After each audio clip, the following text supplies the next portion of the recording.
Le président américain Donald Trump continue d'intensifier la pression sur le Venezuela, appelant Caracas à rembourser les fonds que M. Trump estime dus aux États-Unis depuis la nationalisation de l'industrie pétrolière vénézuélienne dans les années 1970. Cette déclaration intervient dans un contexte marqué par des frappes navales visant ce que l'administration Trump qualifie de cartel de la drogue, la saisie par les États-Unis la semaine dernière d'un pétrolier transportant du pétrole vénézuélien et l'appel de Donald Trump à un blocus de certains pétroliers entrant et sortant du Venezuela. Le président Nicolás Maduro affirme que les ressources de son pays appartiennent au peuple vénézuélien et demande à l'ONU de tenir une réunion d'urgence du Conseil de sécurité. J'ai parlé avec le secrétaire général de l'ONU.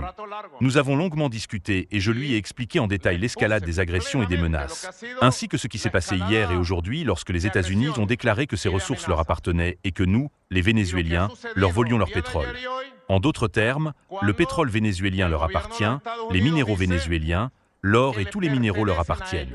Et ce que nous n'avions jamais entendu auparavant, c'est que les terres du Venezuela leur appartiennent et que nous devons les leur rendre immédiatement.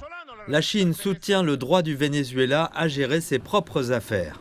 La Chine s'oppose à tous les actes d'intimidation unilatérale et soutient les pays qui défendent leur souveraineté et leur dignité nationale. Le Venezuela a le droit de développer de manière indépendante une coopération mutuellement bénéfique avec d'autres pays. Nous sommes convaincus que la communauté internationale comprend et soutient la position du Venezuela dans la défense de ses droits et intérêts légitimes.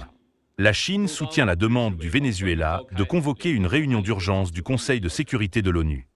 Le secrétaire général de l'ONU appelle à une désescalade immédiate de la situation et à un règlement pacifique des différends.